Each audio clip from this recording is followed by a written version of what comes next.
And I know you want to talk about the Jelly Roll. Well, You were talking about the Grammys were filled. While the Grammys is going on, okay, Yeah. Jelly Roll is here. You know, when he wins, they call this him. There's a clip of him when he's announced when he wins. The reaction is phenomenal. Here's what Jelly Roll had to say when he won. Go for it, Rob. Oh. You're going to try to kick me off here, so just let me try to get this out. First of all, Jesus, I hear you and I'm listening, Lord. I am listening, Lord. Woo. Second of all, I want to thank my beautiful wife. I would have never changed my life without you. I'd have ended up dead or in jail. I'd have killed myself if it wasn't for you and Jesus. I thank you for that. I thank you for my label, Broken Bow, Country Radio, baby. What's up, dog? Oh, Republic, John Manili, we did it, baby. There was a time in my life, y'all, that I was broken.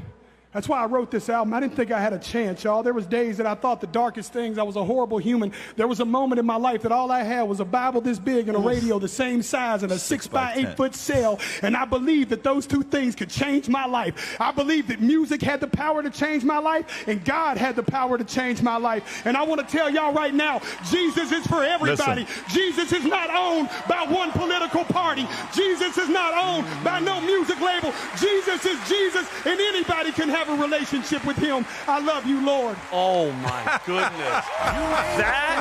If that doesn't give you goosebumps That's and Reba let you know that McEntire he's right in a there. room filled with depraved creatures in Hollywood and he came up there and he praised Jesus' name, good for him, Pat. Like I always was a fan. That is freaking amazing. Taking that moment filled with these people and he did that.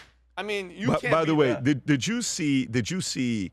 You know, the clip you were showing in the back of Joe Rogan talking about Jesus and does he have how that, Rob? going. Rob, do you have that clip? Joe Rogan. This is recent, apparently, in the last week or so when he had Andrew Wilson on, which phenomenal podcast. But Joe Rogan is talking about his experience. I think that's the one. This makes me I think so that's happy. the one. Watch this, folks. One of the things that I always try to point out to people, they go, why do you go to church? Like, because when I was younger, I was very cynical about religion. And then I've got older. One of the things that I always say is, if there was a pill that could make you as nice as the people that I go to church with, everybody would be on it. Bingo. They are the nicest fucking people you'll ever encounter. When we leave Are the they church nice or are they parking lot, kind? they're kind. Yeah, they're kind. Kind and nice. They're all the above. If you get just to the teachings of Christ, I can't find any faults in it. Like, it's all about being kind. It's all about this idea that we're all in this together and that you're supposed to lift each other up and look after each other. There's no faults in it. It's not like you have to kill the non-believers. Bingo. It's not like you get to rape and pillage for the non-believers and the infidels must die. There's none of that. It's definitely a better framework for living your life. And there's a lot of people that just reject that think of themselves as intelligent. You know, they think of themselves as intelligent and well-read and educated. And Too they just smart think it's, for that. Yeah, I'm too smart for that. Too smart. It's very fascinating. It's fascinating that people that are self-professed atheists and people that think of themselves as too intelligent for religion won't acknowledge that. They don't want to believe that. And so many of them that I know that are self-professed atheists are some of the most miserable people. They're very depressed. A lot of them are on psychiatric medications. A lot of them are in therapy. A lot of them are really fucked up. They're almost cursed. When I heard that, do you know how first Jelly Roll, Pat, you want to talk about the epitome of faith over fear. You know how scary it is to go in that room with these heathens and go up there and profess Jesus Christ like that. I guarantee the labels and all these, or whoever's really in charge, they don't wear Christianity on their sleeve. They don't let people know. And Joe Rogan, Pat, I know Joe Rogan because we've hung out and I've seen him and stuff like that. You have no idea how happy that makes me that the Holy Spirit has touched him that way where he knows what's up. He gets it. The happiest people, we're trying to get close to Christ. We're trying to walk in the footsteps. And that right there, if you can't see what God is doing in these people's lives, then you're freaking blind. That's the only way. That's the only way. God is what? Jesus Christ is what, Tom? The way, the truth, and the life. No one comes to the Father except through me. And it's not a game, guys. Or Joe Biden would say, it's not a joke. Look, it's Satan is referred to as the ruler of the kingdom of the air. And it says he roams the earth looking for someone to devour. That's what it said in 2 Peter. And it says, be self-controlled and alert and aware of these things. I see glimpses in music, and I see it all in entertainment, but there were 2 glimpses I saw in music that were really startling to me. One was Bob Dylan's interview with Ed Bradley, openly saying he made a deal. He cut a deal, and he was very troubled by it. But Dylan was talking about what people were interpreting it, that he made a deal with the dark side around his music. I mean, that's what him was saying. I'm not interpreting. It's what Bob Dylan was saying. And he was sitting there talking to Ed Bradley on 60 Minutes, this interview. And then the other one says, I remember seeing music videos, Motley Crue, that showed the inside of their studio or a practice facility that they said supposedly was in Box Canyon, the other side of Chatsworth, and it was these candles up on the wall with the star that is known as Satan's Star. And it really bothered me. I said, are they doing that because they think the artwork is cool, that it's goth? Because some people do that, you know, they adopt the symbols because they think it's cool looking, right? It's like kids in the 70s when I grew up, had adopted these things that were around, Hell's Angels. And what they didn't realize, it was American Nazism, but they were adopting it because they thought it was cool, and they did not know what it meant. So I'm like, man, does the band know what that mean? Or did they just think it's kind of cool and, make the double horns, while you're headbanging to that kind of music? I don't know, but I'll tell you, it's there. It's there if you want to see it, that these people are battling with the spiritual side and have come face to face with the spiritual force. But the white light will expose it all, and the white light of Jesus Christ is what will ultimately expose all darkness. Adam, how do you process this? Well, the famous quote, the greatest trick the devil ever pulled is pretending and telling people that he didn't exist, right? This has come down to complete trickery. I'll never forget the conversation I had with our friend Jimmy, who doesn't like talking about this anymore. But this was a couple of years ago, and he's Jewish, but he became a Christian, but then he allegedly started worshiping the devil, and then he's got back into the gospel music. Now he's back, and he was very open about what he went through. And the first time he told me this, I go, dude, being naive maybe at the time, I'm like, are you telling me what I think you're telling me? He's like, I swear on my life, I saw it. The things I've seen, whether it's human sacrifice, children, Which these Jimmy things. is this? Jimmy Levy, singer, you know who he is. Oh, okay.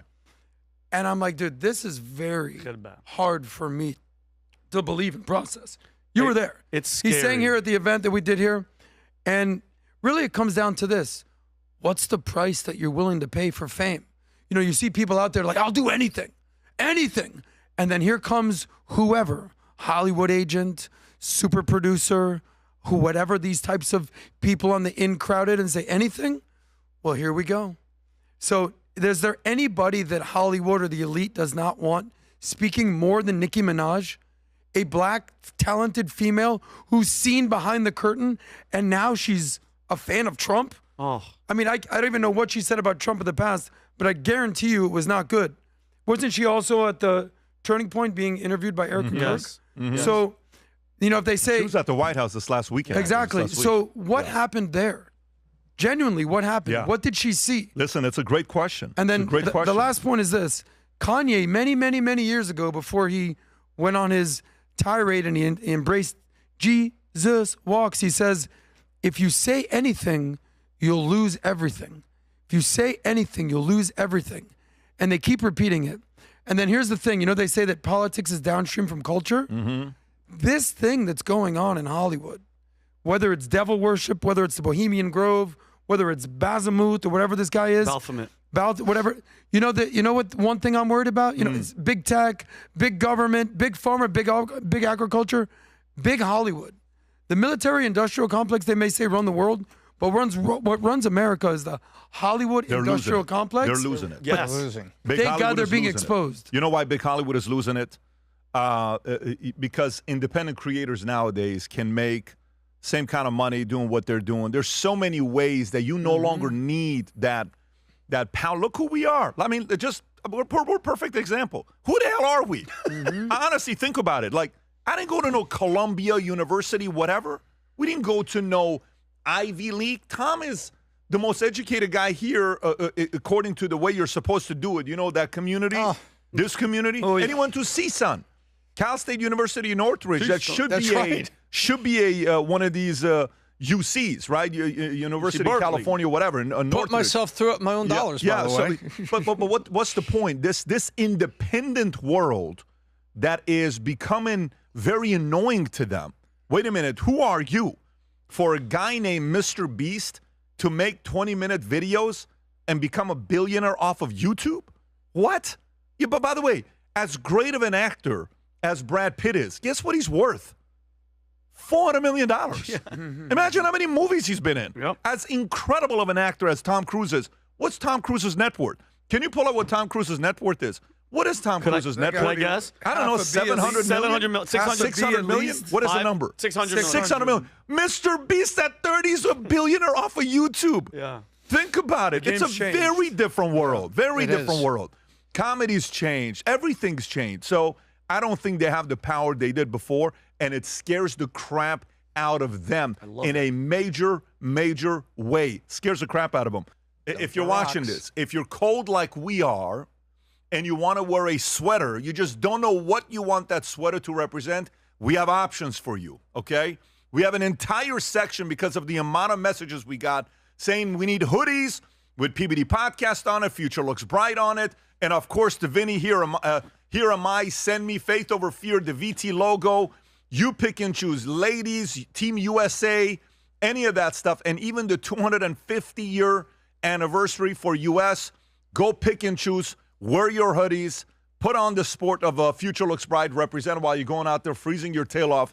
At least these hoodies will keep you warm and excited about the fact that we have this now set up for everybody. Rob, do me a favor. Put the link below for everybody to go order, no matter what it is. Place an order for a hoodie for yourself, for your family members, for your friends, for your peers. It is definitely getting cold. 150 million Americans are freezing their tails off. And by the way, for those of you guys, the other 35% of listeners that don't live in America, I am sure it's cold where you are as well. So order a hoodie for yourself. If you enjoyed this video, you want to watch more videos like this, click here. And if you want to watch the entire podcast, click here.